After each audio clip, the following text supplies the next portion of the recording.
Some general informations for the lateral ventricles. 2 pair cavities, C-shaped, and we should know that each cavity contains about 10 ml CSF. Each lateral ventricle have 5 parts: the frontal horn, the body, the temporal horn, the occipital horn, and the atrium.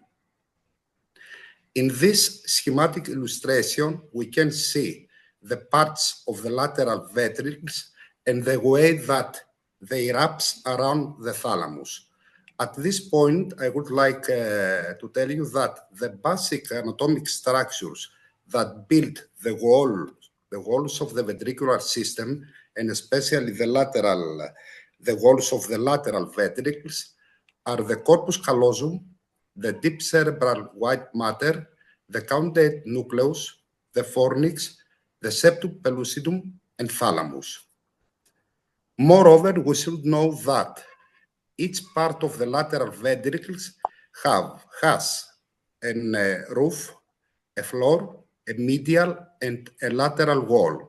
Moreover, the frontal horn, the atrium, and the temporal horn has also an anterior wall.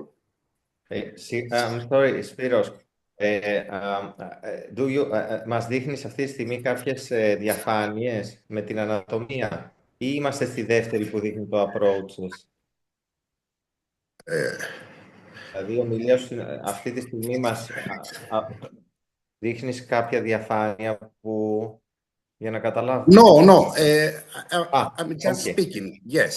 Okay. Now we have the slide with the title Frontal Horn and Body. Am I correct or not? Okay. So, frontal horn and body, the boundaries. So, the frontal horn, as I said before, has an anterior wall that consists from the gene of the corpus callosum, a medial wall that consists of the septum pellucidum, a lateral wall that consists from the bulging of the head of the caudate nucleus, and a floor that consists of the rostrum of the corpus callosum.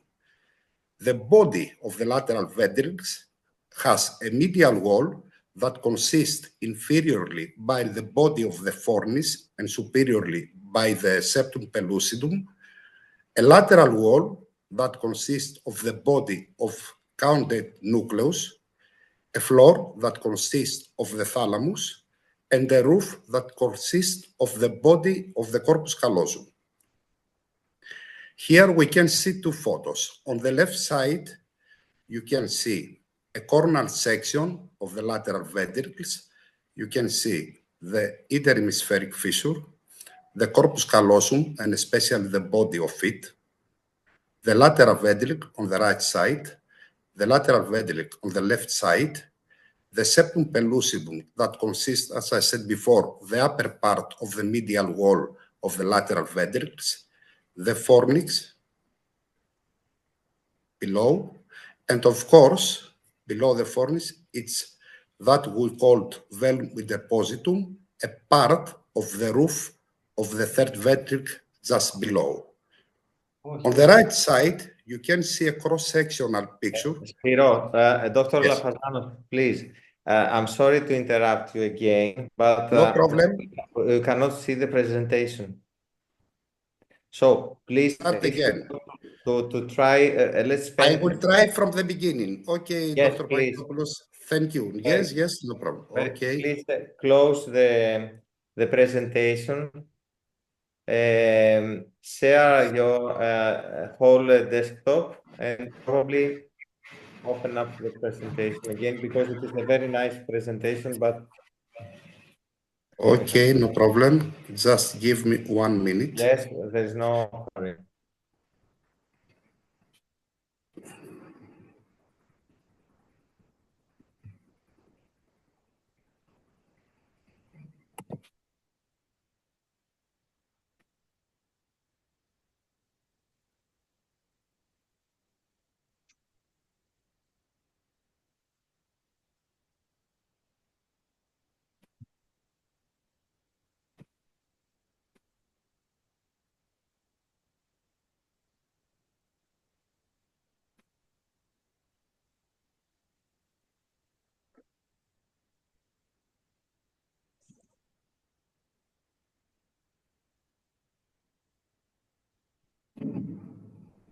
It's better now?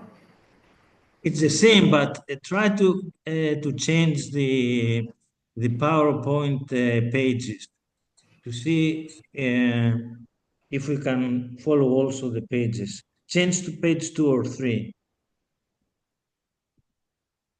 Spiros. Yes, I heard it.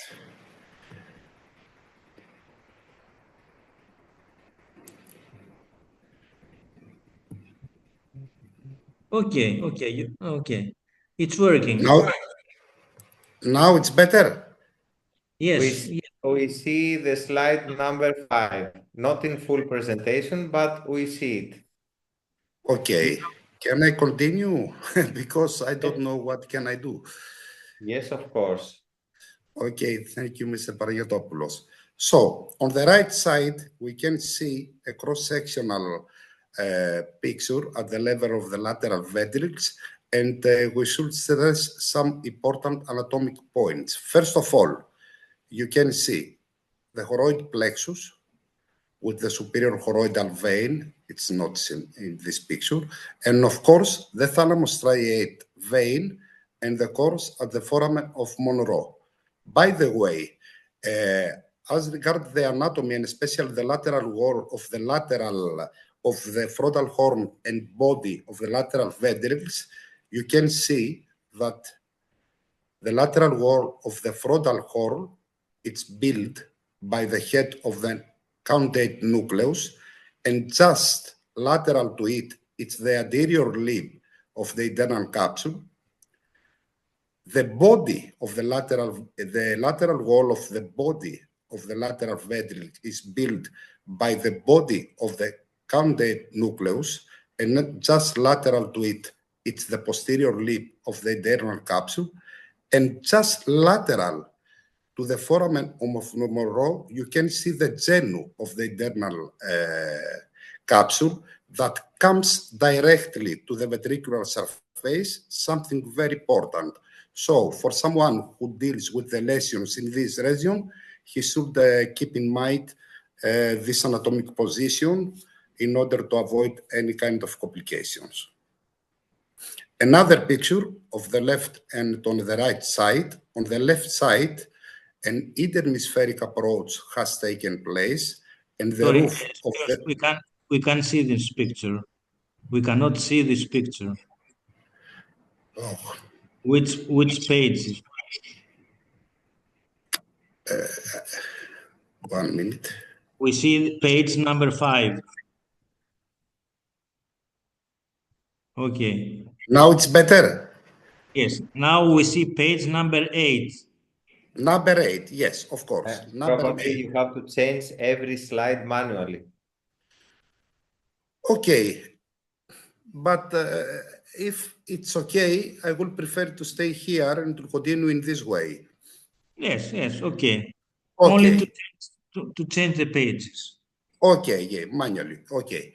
So, on the left side, an interhemispheric approach has taken place, and the part of the roof of the frontal horn and the body has been removed, so we can see the floor of the lateral ventricle. We can see the choroid plexus with the superior choroidal vein, and just lateral to it, the thalamus striate vein. Moreover, we can see the foramen of Monroe, which has been the posterior and inferior limit of the frontal horn, and also we can see the columns of the fornix and the body of the fornix on this side. A closer view on the right side, and again we can see the choroid plexus, the superior choroidal vein, and the thalamus striate vein, and also some veins from the caudate nucleus. We should know that the anterior septal vein is been connected with the superior choroidal vein and also with the thalamus striate vein in order to give the internal cerebral vein that it's going through the roof of the third ventricle, and we are going to discuss more about it later on. Again, a cross-sectional of the lateral ventricles in order to see, first of all, the relationship of the caudate nucleus head, and body with the rest of the cortical outside, and medially, again, the relationship with the thalamus striate vein, superior choroidal vein, and anterior septal vein. And then again, we should remember that the medial wall of the body of the lateral ventricles consists of two structures, inferiorly from the body of the fornix and superiorly from the septum pellucidum.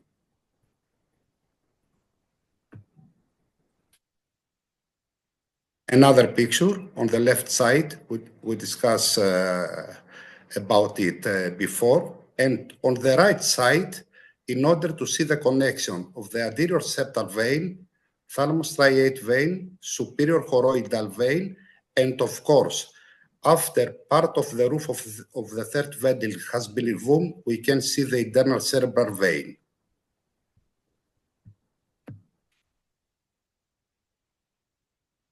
Another picture, in order to see in a sagittal view the corpus callosum, the body, the head and the body of the caudate nucleus, and of course all the other anatomic structures related to the frontal horn and the body of the lateral ventricle.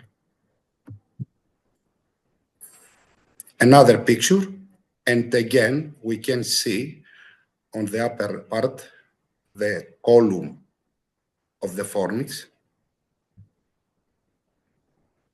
the thalamus striate vein, the choroid plexus, and the superior choroidal vein. And just lateral to it, the body of the caudate nucleus, the head of the caudate nucleus, and posteriorly the body of the caudate nucleus that build the lateral wall of the horn and the lateral ventricle and the body of the lateral ventricle, as we said before. Atrium and occipital horn. These parts of the lateral ventricles can be examined together. Again, we should remember that the atrium has also an anterior wall, and the atrium and occipital horn has a medial wall that consists from the bulb of the corpus callosum in the upper part, and from the calcar alveus on the lower part, which is actually the projection of the corresponding calcarine fissure. A floor, which is a collateral trigon, which is actually a triangular area, and actually it's a projection of the collateral sulcus that is separated the pericopabius from the occipitotemporal gyrus, and of course a roof and a lateral wall that consists mostly from the tapetum. One minute. Some pictures in order to take a review of the anatomy related to the atrium and the occipital horn. We can see on the left side the thalamus, which is 1 minute, because if I did it manually, there is a problem.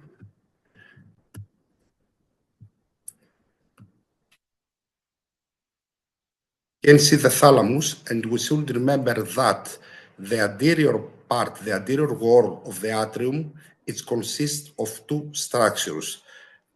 Medially from the columns of the fornix, and laterally from the pulvinar of the thalamus. And also, we should say that the atrium, it opens anteriorly and superiorly above the thalamus to the body of the lateral ventricle and to the frontal horn, inferiorly to the thalamus to the temporal horn, and posterior to the thalamus to the occipital horn.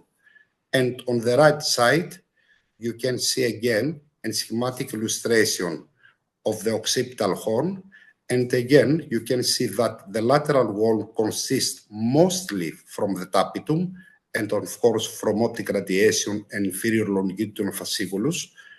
The roof, again, from the corpus callosum, and especially from fibers that we called forceps major. The medial wall from the calcar alveus inferiorly and from the bulb of the corpus callosum superiorly, and from the roof, from the floor, which is actually the collateral eminence.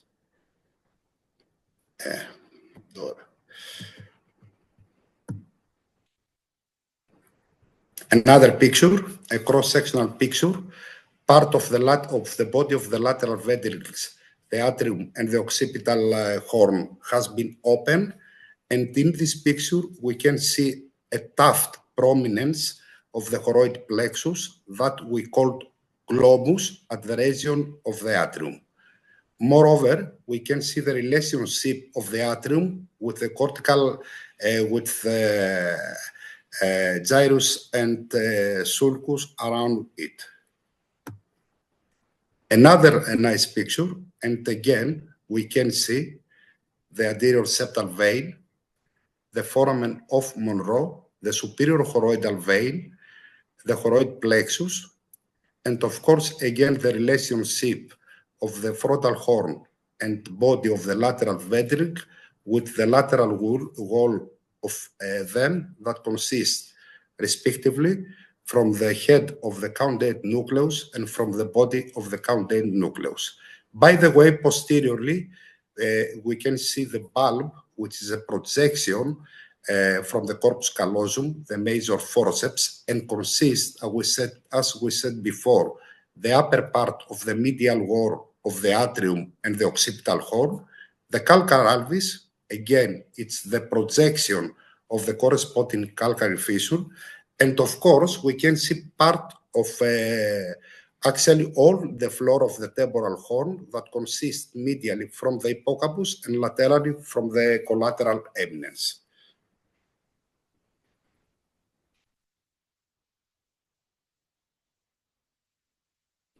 Another picture, and again, we can see on the left side the head of the caudate nucleus that built the lateral wall of the frontal horn, the foramen of Monroe, which is the posterior and inferior limit of the frontal horn, the anterior septal vein, the thalamostriate vein, the superior choroidal vein, the body of the fornix, and part of the septum pellucidum. More posteriorly, we can see the posterior part of thalamus, the pulvinar, which is actually a part of the anterior wall of the atrium, and lateral to it, we can see again the floor of the temporal horn that consists medially from the hippocampus and laterally from the collateral eminence. Moreover, we should know that the anterior part of the temporal horn is amygdala. Another illustrations, we discussed it before, so we can proceed to the next slide. Temporal horn, another important structure. The anatomy is a little bit complicated. I'm going to tell you some things. First of all, internal wall, only one structure, the choroid fissure. And when we see choroid fissure, we see always the end choroid plexus. Actually, the choroidal fissure, it's a very important anatomic structure. It's a narrow cleft, always been between the fornix and the thalamus, at a different level of the temporal horn at the atrium, and of course, at the level of the lateral ventricles. We have the roof, which is actually the inferior aspect of the thalamus and the tail of the caudate nucleus. The anterior extremity, as we said before, which is the amygdala, and of course the roof, and of course the internal and the floor, which is consists from hippocampus medially and laterally by the collateral eminence.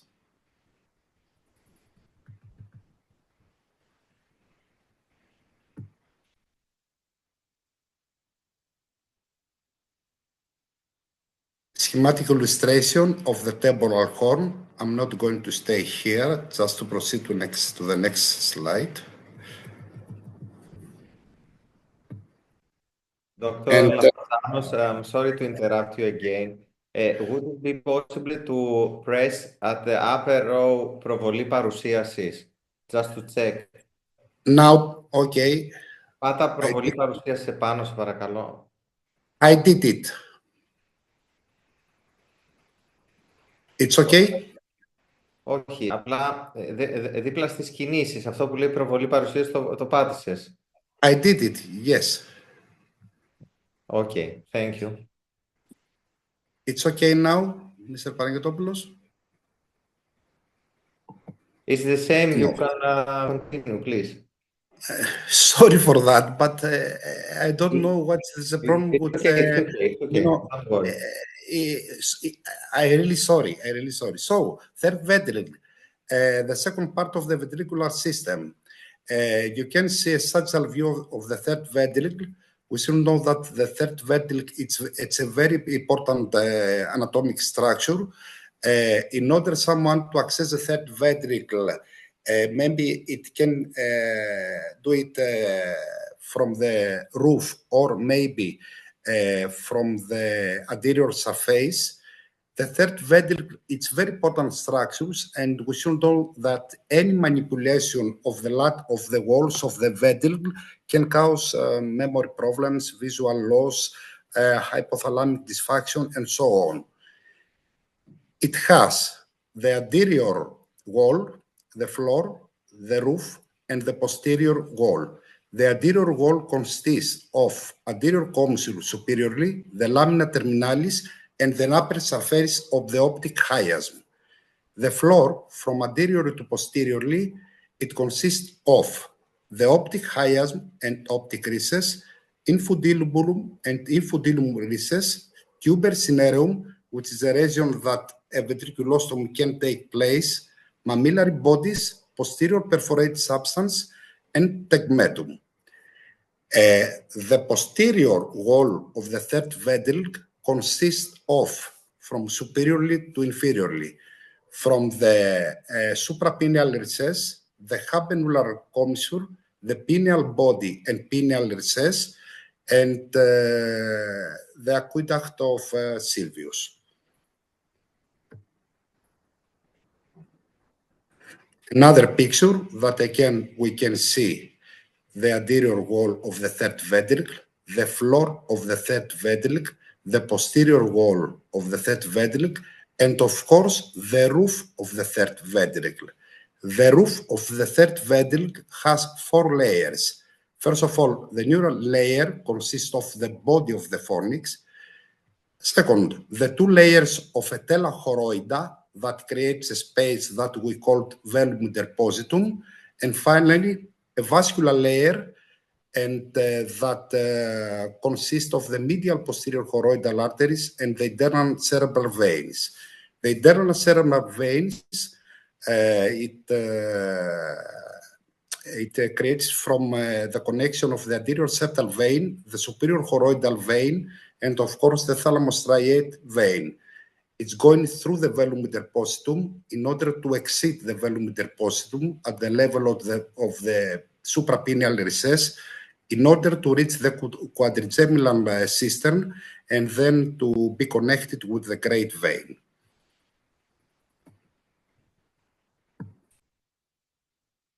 Another picture at the level of foramen of Monroe, and again we can see the connection of thalamostriate vein, superior choroidal vein, and anterior septal vein, and of course the choroidal plexus. On the right side, a part of the roof of the third ventricle has been revealed, so we can see again the tenia fornix, which is actually a thin membrane that connects the choroidal fissure with the fornix, the superior choroidal vein, as well as the choroid plexus that has been displayed laterally, the anterior septal vein and thalamostriate vein. And at the tip, you can see the internal cerebral vein, which is actually the result of the connection of the veins that we said before.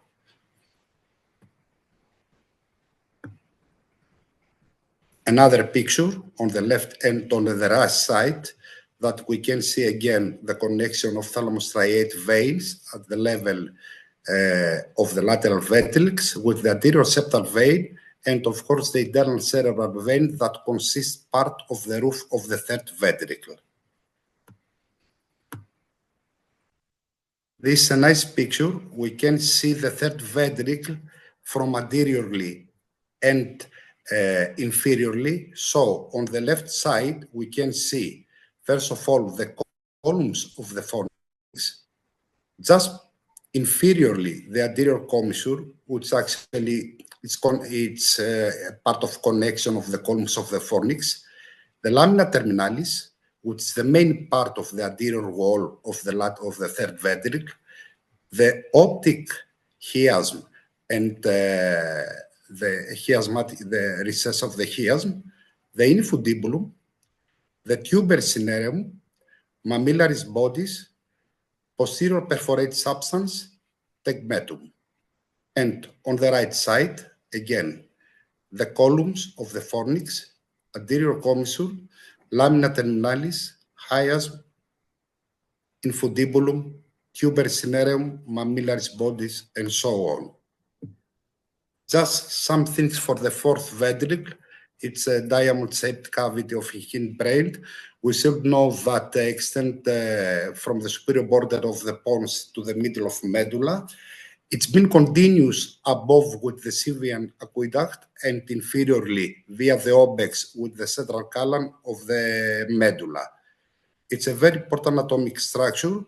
And of course, two typical approaches can be used in order someone to deal with the lesions located on the fourth ventricle, transvermian and telovel approach, but I think the next speaker is going to tell us more things about it. Some general information about the boundaries of the fourth ventricle. From superiorly to inferiorly, the lateral wall consists of the superior cerebral peduncle, the inferior cerebral peduncle, and of course from the gracile and cunate tubercles.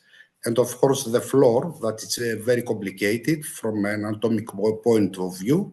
We can see some more photos later on. And of course, going later on. So we can see the fourth ventricle, the floor, the roof that consists of the superior medullary velum and from the inferior medullary velum, and the lateral walls that we discussed it before. A nice picture from author's book, again, that we can see the superior cerebral peduncle, the inferior cerebral peduncle, the level of the lateral recess, the structure of the lateral recess is that we call the foramen of Lumska, that is being located just below the cerebellar flocculus and just behind the emerging rootlets of the 9 and 10 cranial nerves. And of course, to take a look from the floor of the fourth ventricle, that is very complicated from an anatomic point of view.